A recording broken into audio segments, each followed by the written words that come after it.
Hello everyone, ये है हमारा इंग्लिश का ग्रामर प्रैक्टिस सेट नंबर 5, जिसमें हम डेली 10 क्वेश्चन डिस्कस करते हैं कंप्लीट कंसेप्ट के साथ। ये सीरीज काफ़ी सारे लोगों को पसंद आ रही है, लेकिन बहुत सारे लोग अभी भी इस चैनल को सब्सक्राइब नहीं कर रहे हैं। देखो, अगर आपको वीडियो पसंद आ रही है तो चैनल को जरूर सब्सक्राइब करो, और अगर आपको लग रहा है कोई फीडबैक की जरूरत है तो जरूर मुझे कमेंट करके बताओ। और अगर आपको ये सारे क्वेश्चन टेक्स्ट फॉर्मेट में चाहिए डेली, तो आप हमारे व्हाट्सअप चैनल को जरूर ज्वाइन कर लो। उसका लिंक इस वीडियो के डिस्क्रिप्शन बॉक्स में दिया हुआ है। तो डेली हम 10 क्वेश्चन डिस्कस करते हैं, आज भी 10 क्वेश्चन डिस्कस करेंगे। चलिए शुरू करते हैं। ये है हमारा आज का पहला सवाल, द नंबर ऑफ पार्टिसिपेंट्स। एक बहुत ही इंपॉर्टेंट कंसेप्ट है भैया, द नंबर ऑफ। कई जगह पर लिखा होता है अ नंबर ऑफ, दोनों का डिफरेंस समझ लेना, बहुत जरूरी कंसेप्ट है, क्योंकि हर क्वेश्चन के साथ हम एक कंसेप्ट समझते हैं तो पूरा कंसेप्ट समझेंगे। अ नंबर ऑफ और the number of. A number of की जब बात करते हैं तो आगे लिखा जाता है प्लूरल नाउन। देखो यहाँ पर जो भी नाउन आएगा वो प्लूरल नाउन आएगा। जैसे मैं बोलता हूँ अ नंबर ऑफ बॉयज़, यहाँ पे लिखा the number of participants. The number of जब लिख रहे हैं भाई तो बात होती है नंबर की, और नंबर जो होता है वो होती है संख्या, और संख्या किसी भी चीज़ की हमेशा सिंगुलर होती है। नंबर की बात कर रहे हैं, इस नंबर को सब्जेक्ट मान करके आगे जो हेल्पिंग वर्ब है वो हेल्पिंग वर्ब जो लिखी हुई है हैव, ये गलत हो जाएगी। यहाँ पर सिंगुलर हेल्पिंग वर्ब करनी पड़ेगी, और सिंगुलर हेल्पिंग वर्ब होती है हैज़, तो एरर करेक्शन हो जाए बी पार्ट में। अगर कहीं पर लिखा होगा अ number of, a number of में सब्जेक्ट जो होता है वो बाद में लिखा हुआ है प्लूरल नाउन होता है, इसमें सब्जेक्ट ये है, और अगर ये सब्जेक्ट है तो जो हेल्पिंग वर्ब होगी वो हेल्पिंग वर्ब भी प्लूरल हेल्पिंग वर्ब होनी चाहिए भाई अपने आप में। A number of boys are playing in the ground, a number of girls are sitting in the classroom. A number of के बाद सब कुछ प्लूरल होगा। द नंबर ऑफ के बाद जो नाउन है ये तो प्लूरल है, लेकिन जो हेल्पिंग वर्ब है वो सिंगुलर है। कंसेप्ट अगर समझ में आया हो तो मुझे एक बार कमेंट सेक्शन में जरूर बताना भाई वीडियो में, ठीक है। चलते हैं अगले क्वेश्चन की तरफ। अगला क्वेश्चन कह रहा है I am use to get up early in the morning. I am use to get up early, मैंने शायद कल की क्लास में भी, कल के सेशन में भी ये बताया था कि अगर सिर्फ यूज टू लिखा है तो यूज टू के साथ हमेशा वर्ब की फर्स्ट फॉर्म आती है। लेकिन अगर कहीं पर भी यूज टू लिखा है और यूज टू से पहले कहीं पर भी अगर यूज टू लिखा है और यूज टू से पहले अगर कहीं पर बी लिखा है, या गेट की कोई फॉर्म लिखी है, या बिकम या इसकी कोई फॉर्म लिखी है, बी या गेट या बिकम की अगर कोई भी फॉर्म लिखी है, बी की फॉर्म होती है इज एम आर। और यहाँ पर देखो यूज टू से पहले एम लिखा है, एम बी की ही फॉर्म है। अगर ये लिखा है तो फिर यूज टू के बाद जो वर्ब आएगी वो अपनी आईएनजी फॉर्म में आएगी। ये कंपलसरी रूल है, ये फॉलो करना ही पड़ेगा। अब क्योंकि यहाँ पर यूज टू से पहले एम लिखा हुआ है तो इसकी वजह से यहाँ पर जो वर्ब आएगी वो आईएनजी फॉर्म में आनी चाहिए, मतलब गेट नहीं आएगा, गेट की जगह पर उसकी आईएनजी फॉर्म आएगी। आईएनजी फॉर्म क्या होती है गेट की?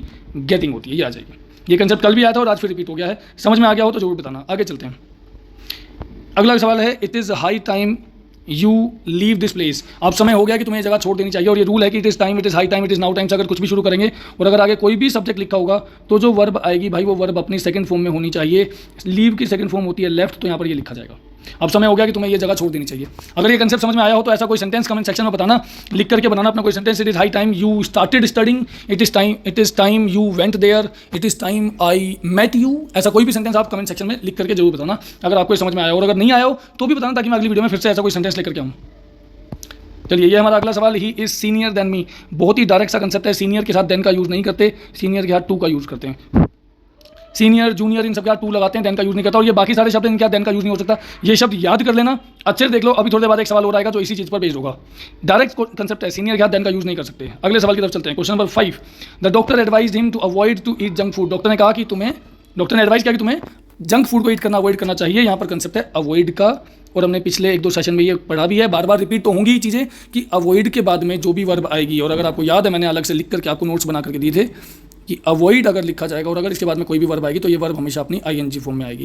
कंसेप्ट सिर्फ अवॉइड का नहीं है, लेकिन बात यहाँ पर अवॉइड की हो रही है। तो आप अब इसके बाद में जो टू लिखा हुआ है भाई, ये टू नहीं आएगा, और जो ईट लिखा हुआ है उसकी जगह उसकी आईएनजी फॉर्म आएगी, और ईट की आईएनजी फॉर्म होती है ईटिंग।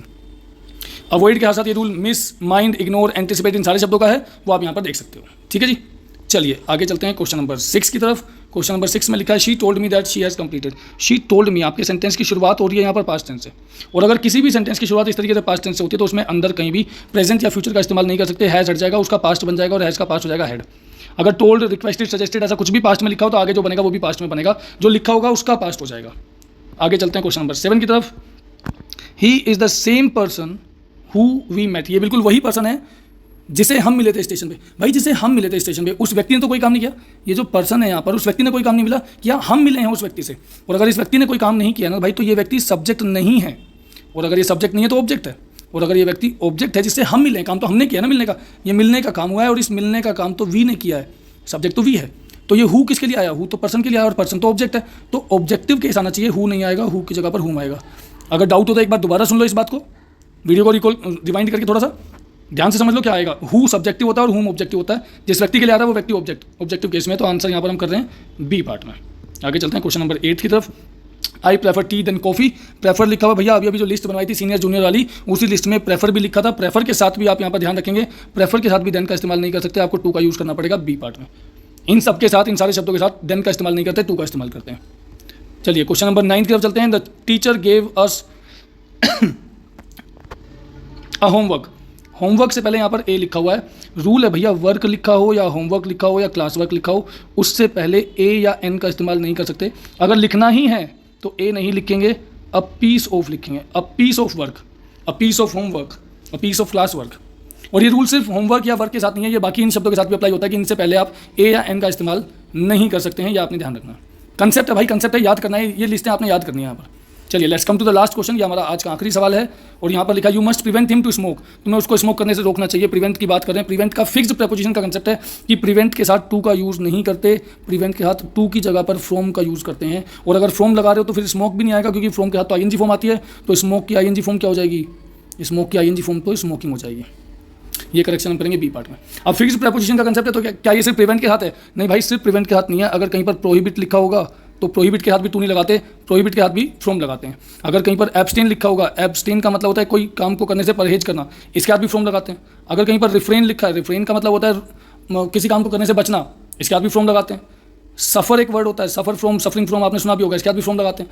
डिफर एक वर्ड होता है, किसी चीज़ से डिफर करना, किसी व्यक्ति से डिफर करना। इन सभी शब्दों के साथ जो प्रेपोजिशन है वो फिक्स्ड है कि हम फ्रॉम लगाते हैं, ये आपने ध्यान रखना है। ठीक है, चलिए ये हमारा आज का सेशन था। ये सेशन कंप्लीट हो गया। Thank you very much. अगर आपने वीडियो पूरी देखी है तो मुझे एक कमेंट करके जरूर बताएं। वीडियो को लाइक करो, वीडियो को लाइक करो, इसे अपने दोस्तों के साथ शेयर करो।